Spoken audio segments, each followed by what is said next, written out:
Up for tonight, former DNC chairman and former governor of Vermont, Howard Dean, and RNC communications director, Sean Spicer. Okay, I'm excited about this conversation. Governor Dean, let me start with you. Something happened a few moments ago that I don't know if you know about, but I want to ask you about this tweet first. President's not writing the code for the Obamacare site. Pennsylvania's, quote, close. Why that snarky response from the White House? I have no idea why the response to the White House, but you guys don't have enough to do if this is the lead story or an important story on CNN. I mean, for heaven's sakes, the president idolizes Abraham Lincoln. He put his cabinet together thinking about Abraham Lincoln. Discussion about why he didn't go on this particular day. I think we should let the president be in charge of his schedule rather than television reporters that don't have enough to do. All right, well, let me ask this to you then, because he obviously is feeling the pressure from this conversation, because if he weren't, he wouldn't have done what he just did, which is put out a handwritten letter saying after Michelle and the kids go to sleep, he goes down to a room where Abe Lincoln used to hang out, and he thinks about and, you know, pontificates about Abraham Lincoln and other things like that. Why would he writes, and I'll quote to you, Governor Dean, I linger on these few words that have helped define our American experiment, a new nation conceived in liberty, dedicated to the proposition that all men are created equal. We obviously wanted to talk about it. Why not go there today? I mean, forget TV reporters. Politically, wouldn't it have been smart? Switch the conversation, put yourself in the shadow of Abe Lincoln, get rid of this whole Obamacare thing.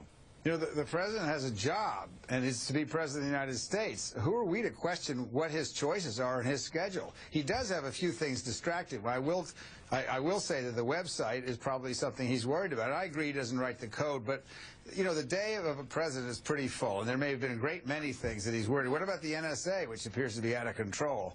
There's lots and lots of problems. Well, I mean, it'd be great if he talked publicly about some of them a little bit more than he has, Sean. Well, I think that the issue is that, look, he's had time for 10 fundraisers. He was golfing last weekend, and I'm not begrudging him, but the notion that all of these other things take, you know, paramount to going and celebrating this day seem a little silly. And if the White House is going to make light of it, then they can't sort of make light of it, put the statement out as you said, and have time for fundraisers and golf and everything else, and then claim we're busy with everything else. It doesn't add up, and I think that they've got to get their story straight.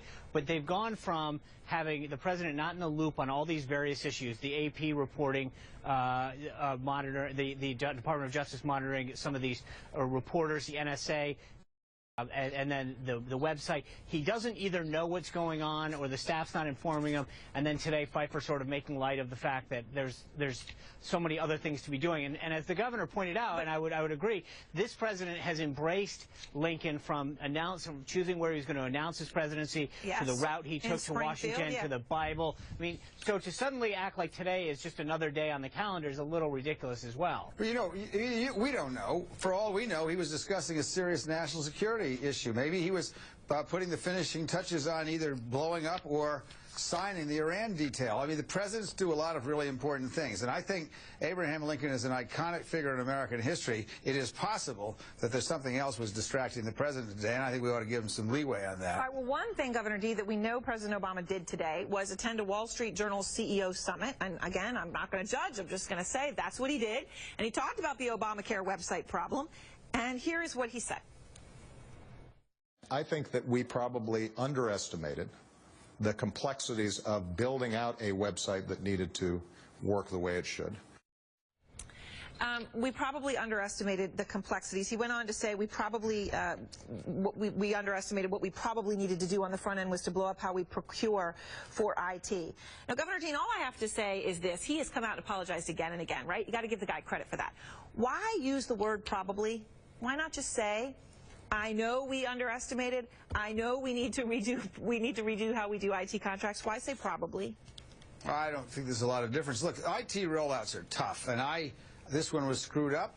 I've seen a lot of them that are screwed up. Electronic medical records, we did the tax department up here. My rule on IT is it takes twice as long as they said they were going to do it, and it costs twice as much, and often you have to do it twice.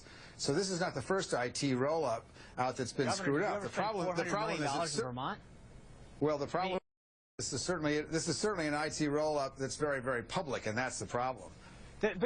With all due respect, Governor, I mean, the problem here isn't the website. And I know the default keeps going back to the rollout and IT and procurement. The fact of the matter is, and frankly, Republicans were right. We warned everyone about this. When you go to take over 1/6 of the American economy and say that we're going to take over the healthcare system, then you're going to have a major problem. And it's not just rolling out a website that you try to like build on GoDaddy and hope it all goes right. But I mean, Wolf was just teased for the package that he's doing in Anderson, where he talks about all the problems and the backlogs that are in the VA system.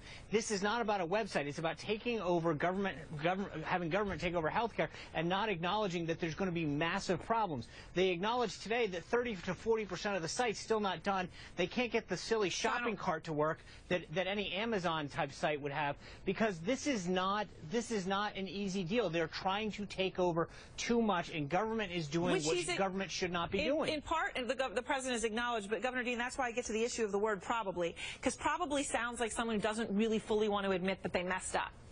You know, Look, I messed up is different than I probably messed up. This is not a government takeover of healthcare. This is Romney Care. And frankly, we wouldn't be having a federal exchange with 36 states in it if the Republicans had 1 ounce of willingness to cooperate with all of this. This has nothing to do with the fundamental problems of Obamacare. This has to do with the big website problem. And yes, the Obama administration makes some mistakes. They most certainly did. The contractor makes some mistakes. They most certainly did. It would have been nice after this bill passed if the Republicans had been responsible to their own people and done their best to make this thing work, because it can work, and it worked in Massachusetts, and 98.5% of Massachusetts citizens have health insurance. This is the same system. All right, thanks very much to both of you. We appreciate it. Thank you. We look forward to your feedback. And now bad news for Tesla.